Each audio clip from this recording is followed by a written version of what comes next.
اشتباه نکنید، من نمیگم فیلمش قراره بد باشه، دارم میگم نگرانم. من تقریبا قانع شده بودم که فیلم و سریال خوب از MCU دیگه قرار نیست بیاد. دیگه مارول قرار نیست فیلم و سریال خوب بده بیرون.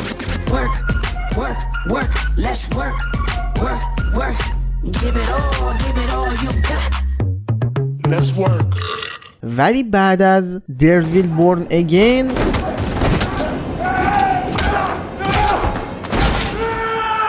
یکم نظرم عوض شد.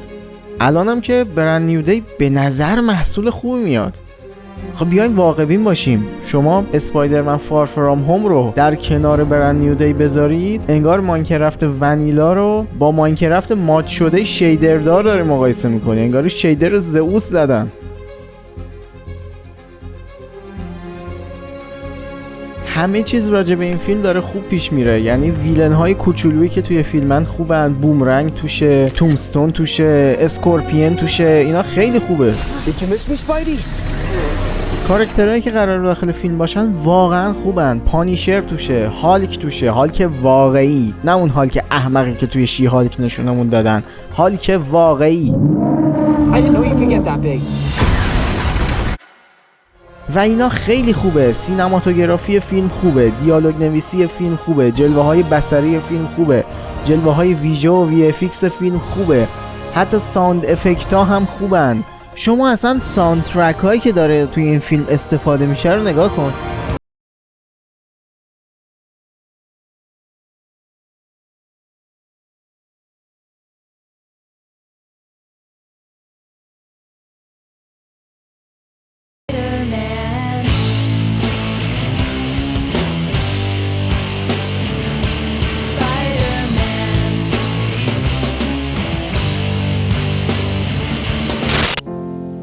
New York, I love you, but you're bringing me down. Like a rat in a cage, pulling minimum wage. لباس توی این فیلم واقعیه، حس واقع گرایانه به آدم میده، احساس میکنی واقعا مردعنکبوتی میتونه یک کاراکتر واقعی باشه.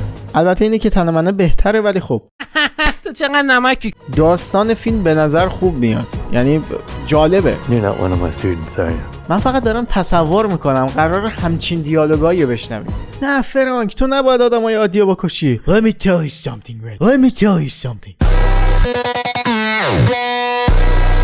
شما هیجان زده نیستین قرار همچین دیالوگایی بشنوید؟ نه. و پانیشر و هالک فقط توی فیلم نیستن، فقط یه کامئوی ساده نیست. شما تونید استنک هستی؟ یه حضور در صحنه پس از تیتراژ کوچیک نیست، بخشی از داستان فیلمن و این خیلی خوبه. هند توی فیلمه و این یعنی مارول داره کاراکترهای استریت لول یا همان طبقه خیابانی به همدیگه مربوط میکنه. و پیتر پارکر توی این فیلم دیگه آویزون تونی استارک و شیلد و اونجرز و اینا نیست، که اینم خیلی خوبه. الان یک جوان افسرده تنهای بدبخت فقیریه که داره سعی میکنه شهر رو نجات بده و این خیلی خوبه.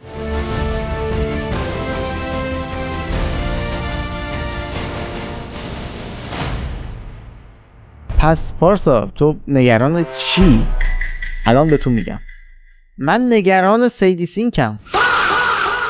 راستش را بخواهید من نگران سیدی سینکم. Yeah, and I really like the character, and that's all I'll say. گفتن که سیدی سینک قرار ویلن اصلی داستان باشه، مین ویلن داستان باشه، ولی نگفتن دقیقاً قرار نقش کیو بازی کنه. از طرفی ما دیدیم که ویلن داستان میتونه ذهن آدما رو کنترل کنه و به جاشون حرف بزنه. Yo, Spider-Man, you okay? You get rid of that monster inside you? Think I might go see how MJ's doing. میتونه یه موج انرژی درست کنه و همه رو فریز کنه. خب اینا ویژگی هایی هن که چارلز اگزویر یا همون پروفسور ایکس از مردان ایکس داشت.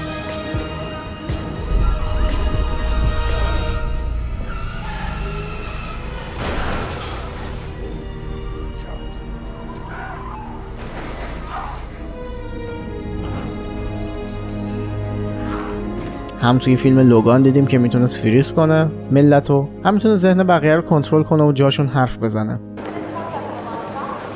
ریون بس کن، فرار نکن. چارلز اگه تراسکو بکشی 100 تا دیگه مثل اونا درست میکنی. خب اونا رو میکشن. اینا حرفای هریکه، نه تو. میدونم که خودتون این چیزا رو میدونید، صرفا دارم تیکه های پازل رو کنار هم میذارم. و خب کدوم کاراکتر مؤنثی میتونه این کارا رو بکنه به جز جین گری؟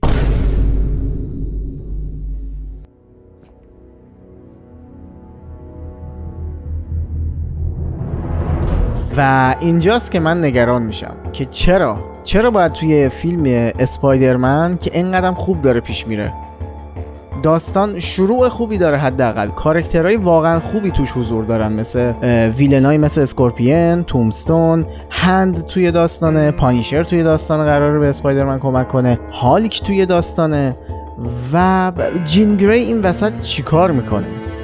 یعنی چی که اون ویلنه؟ یعنی چی که یکی از اعضای مردان ایکس که قهرمان به حساب میان قرار ویلن یک فیلم اسپایدرمن باشه؟ یعنی چی؟ من نمیفهمم. من واقعا نگرانم نکنه این فیلمم خراب بشه. جین گری دشمن مرد عنکبوتی نیست، ویلن اسپایدرمن نیست. چجوری بگم؟ من واقعا از این میترسم. یعنی چی که جین گری دشمنشه؟ جین گری دشمنش نیست. الان به چه دلیلی میخواد بره سراغ ام جی؟ یعنی چی؟ چه خبره تو این داستان؟ آره یه سری تئوری های دیگه هم هست که چه میدونم ملکه عنکبوتیه، ولی خب این از همشون منطقی تر به نظر میاد. و یه چیز دیگه که این تئوری رو قوی تر میکنه اینه که سیدی سینک برای 2 اونجرز بعدی هم با مارول قرارداد بسته و خب این چه ویلنیه که تو 2 اونجرز بعدی هم هستش؟ یعنی که چه؟ من نمیفهمم. نیان یهو تهش بگن ولی اون داشت در جهت اشتباه قدم برمی داشت و اسپایدرمن چشمش رو به روی خوبی ها باز کرد. وای، با قدرت دوستی اون واقعا ویلن نبود. وای. بعد اصلا یه چیز دیگه، آقا این چه طرز معرفی جهش یافته ها توی MCUه؟ جهش یافته ها چه توی فیلم های فاکس، چه توی انیمیشن ها، چه توی کومیک ها، همیشه مشکلشون این بوده که میخواستن بگن آقا ما درست عجیب الخلقه ایم ولی آدمای بدی نیستیم، ما هم مثل بقیه ابرقهرمانا دوست داشته باشین. و همیشه مشکل داشتن، جامعه پسشون میزد، میگفتن نه ما با شما حال نمی کنیم و این چیزا. و الان اولین حضور جهش یافته توی MCU قرار ویلن اسپایدرمن باشه. یعنی که چه؟ خب این چه معرفیه؟ چرا؟ واقعا نمیفهمم. من واقعا دارم نمیگیرم نقش جین گری توی این داستان و این فیلم و آینده جین گری داخل این فرانچایز چیه؟ چی میخواد باشه؟ چه جوریه؟ یعنی که چی؟ و آره نمیدونم، من که منتظر فیلمم. حالا فیلم اکران شد دیدمش بیشتر راجبش صحبت میکنم، ولی این تحلیل من تا اینجاست. خلاصه لایک و ساب و کامنت و این داستان هم فراموش نشه. بای بای.